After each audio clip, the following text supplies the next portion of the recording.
안녕하세요. 이제 수선제 관련 영상도 막바지에 온 것 같습니다. 다음 영상 명상학교 편을 마지막으로 수선제 관련 영상을 모두 마무리하려고 합니다. 이 시리즈를 시작한 이유는 단순합니다. 우리가 자물쇠에 열쇠를 넣었는데 그게 안 열리면 어떻게 하나요? 당연히 다른 열쇠를 가지고 와서 열어보려고 하게 될 겁니다.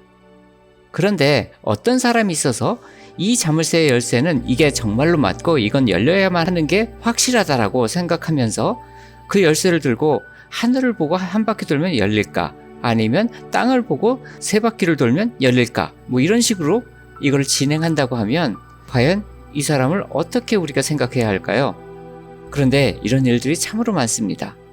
만약에 사주팔자나 점성학, 타로카드 이런 걸로 무엇인가를 운명을 보았는데 그게 맞지 않는다면 우선 생각해야 하는 것이 사주팔자 자체 또는 점성학 자체, 타로카드 자체가 운명을 예지할 수 없다고 생각해야 됩니다.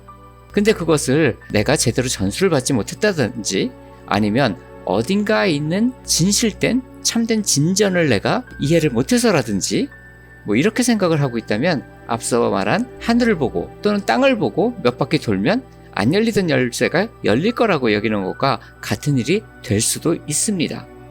수행도 마찬가지입니다. 선계의 스승들이 내게 큰 도움을 주지 못했다면 또는 어떤 서적이나 어떤 수행법이 크게 도움이 되지 않았다면 그냥 그 수행 자체 또는 그 서적의 내용 그런 것들이 작동 안 한다고 여기는 것이 건강한 사고라고 여깁니다. 하지만 어디인가 작동하는 그것의 진수, 진실, 진리 이런 것이 있다고 여기는 것은 조금은 비효율적인 반응 양식이라고 생각합니다. 수선제 유니버스는 수선제를 중심으로 유사한 수행 체계들이 서로 연결되고 또 영향을 주고받았다는 것을 이야기하는 것입니다. 이러한 수행 체계가 어느 누군가에게는 도움이 될 수 있을 것입니다. 하지만 어느 누군가에게는 오히려 해가 될 수도 있습니다. 이 영상 시리즈는 후자에 해당하는 분들을 위해서 만드는 영상입니다. 다시 한번 언급하지만 이 영상의 제작사는 현재 수행자도 아니고 누군가에게 명상과 같은 것을 가르치지도 않고 있습니다. 단지 정보로서 지식들을 이야기하고 있을 뿐이고 그 수행법이나 명상법 가지고 이 정보들 가지고 무언가를 성취하는지 또는 그걸 성취할 수 없는지 이런 것들을 판별하고 있는 것이 아닙니다. 각자의 인생은 자기 자신의 선택이고 자기 자신의 책임으로서 살아가야 한다고 생각하고 있습니다. 문화영 선생의 서적에 천강 스승 외에 일상사형이라는 분이 등장합니다. 문화영 선생 주위에는 단학선언에서 함께 탈퇴한 분들이 많이 있었기에 그런 분들 중에 한 분일 거라고 생각하고 대수롭지 않게 넘긴 분들이 많았을 것입니다. 문화영 선생이 사망하고 10여 년이 지난 현 시점에서 문화영 선생이 언급한 사형이 본인이며 문화영 선생 저서들의 대부분이 자신이 원저자라고 주장하는 분이 나타납니다. 진위 여부를 가리는 것은 이 영상의 목적이 아니고 또한 그것을 확실하게 결론 지을 수 있을 만한 여러 가지 자료들도 충분하지 않기 때문에 이것에 대해서 옳다, 그르다 이것에 대해서는 이야기하지 않도록 하겠습니다. 이 일상사형이 본인이라고 말씀하시는 분은 안동현 선생입니다. 현재 블로그로 활동을 하고 계신 걸로 알고 있습니다. 안동현 선생은 90년경에 약 반년 정도 단학선언에서 수행을 한 적이 있다고 하십니다. 아마도 이때 알게 된 분들의 소개로 문화영 선생과도 어떠한 접점이 있었으리라 여깁니다. 이 당시 단학선언에서는 중국 기공의 방식으로 상단전과 기존의 뇌파훈련에 대한 것들을 기계로 검증하는 것을 하고 있었습니다. 대표적으로 EEG를 재는 뉴로하모니, HRV를 재는 바이오피드백, 그리고 오라나 파동을 리딩한다는 오라컴 이런 것과 같은 도구들을 사용을 했었습니다. 이 도구들이 잘못 사용되는 거라든지 정밀도가 떨어진다든지 아니면 아예 과학적인 바탕을 두지 못하고 있는 부분도 있다라는 것 이런 내용들은 이 시리즈 1편 단학선언편에서 다뤘기 때문에 여기서는 이러한 기구들을 사용했다 정도만 언급하도록 하겠습니다. 자세히는 1편 단학선언편을 한번 보시면 좋을 것 같습니다. 안동현 선생은 이러한 단학선언의 기기들을 수행을 측정하는 것이 아니라 이름이 주는 영향력 측정 방식으로 활용한 것으로 보입니다. 출간한 서적 2권을 모두 다 보았는데 2권에 나오는 내용들이 비슷합니다. 단학선언은 동일한 기기를 수행 측정도로 활용하게 되었고, 단학선언에서 배운 안동현 선생은 동일 기기를 이름 에너지 측정으로 활용하는 것으로 여겨집니다. 마지막으로 정황적으로 보면 선계에 가고 싶다나 천서 등의 문혜영 선생의 초직기 저작들에 안동현 선생의 작업물이 포함된 것은 사실인 것처럼 보여집니다. 다만 확실한 물증이 아니라 주위 사람들의 증언이나 정황적으로 보아서 그렇다는 이야기입니다. 그렇지만 누구의 저술이 얼만큼 포함됐고 어떻게 섞여 있고 이런 것을 구분하는 것은 쉽지 않아 보입니다. 게다가 당사자 중 한 분인 문혜영 선생은 이미 사망하셨기에 자신의 입장을 주장할 수 없어서 더욱 그렇게 생각하고 있습니다. 현재 일상선도는 2기 수련생을 모으고 있는 것 같습니다. 취지는 문혜영 선생의 잘못된 선도 수행을 배운 분들에게 올바른 선계 수행을 알려주기 위한 것이라고 합니다. 웨비나 형식으로 원격 전수 과정을 하고 있는 것으로 보입니다.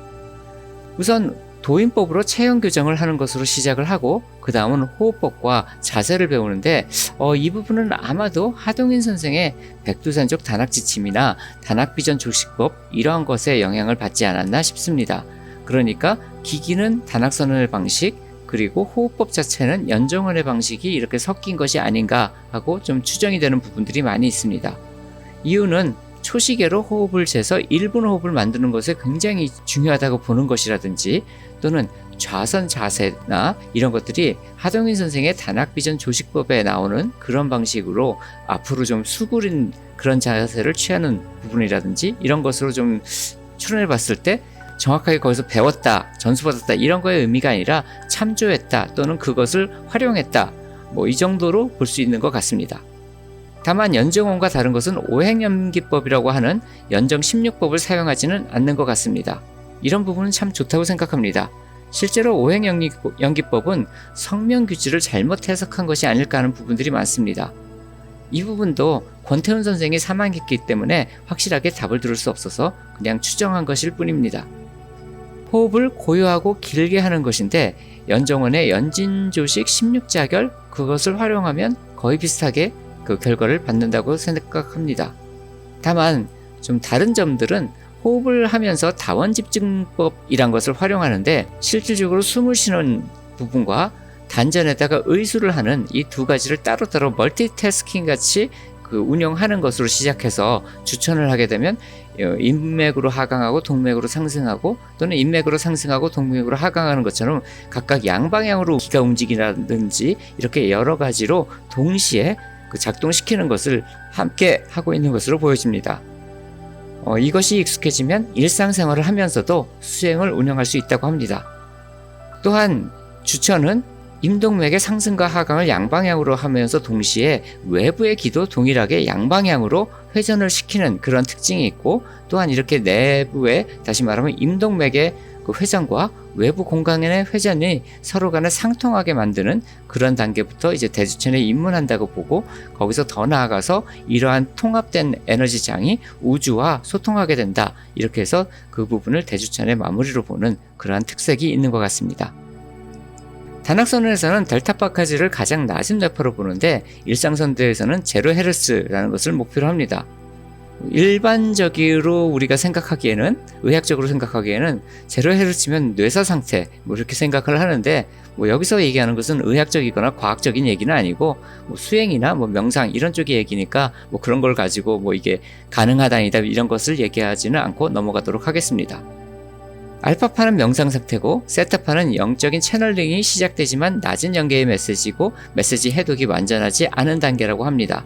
델타파는 선계의 메시지를 받을 수 있고 이렇게 받은 메시지를 천서라고 하고 완전한 해독이 가능해서 신통력이 바래지기 시작한다고 말을 하고요. 정리를 하자면 알파파는 보통 불교에서 말하는 근접산매에 가까운 것이고, 세타파는 색계선정, 델타파는 무색계처정, 제로파는 멸진정과 같은 깨달음의 상태, 이렇게 보는 것 같습니다. 세타파부터 초상적인 세계의 정보를 수신하고 델타파에서 선계의 정보를 수신하면서 이를 해독하는 초능력이 발휘되는 이러한 수행 과정을 나아가는 걸로 보여집니다. 이 수행 체계가 옳다, 그르다를 판단하고 있는 것은 아닙니다.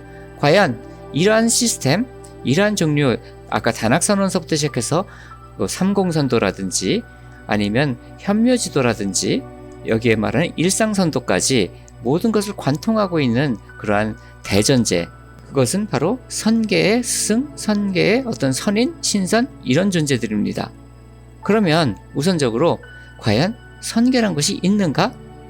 라는 질문을 스스로에게 던지고 그에 따른 답을 의지처 삼아서 나아가야 할 것이라고 여깁니다. 이것은 신앙의 영역이기 때문에 본인의 신앙에 대해서 다른 사람이 뭐라고 할 바는 아니라고 생각을 합니다. 다만 아직까지 긍정적인 결과를 낳은 경우보다는 그렇지 못한 경우가 참 많았기 때문에 한 번, 두 번 더 많이 생각을 하면서 이 수행을 접근하기를 권합니다. 그러면 오늘 여기까지 하도록 하겠습니다. 감사합니다.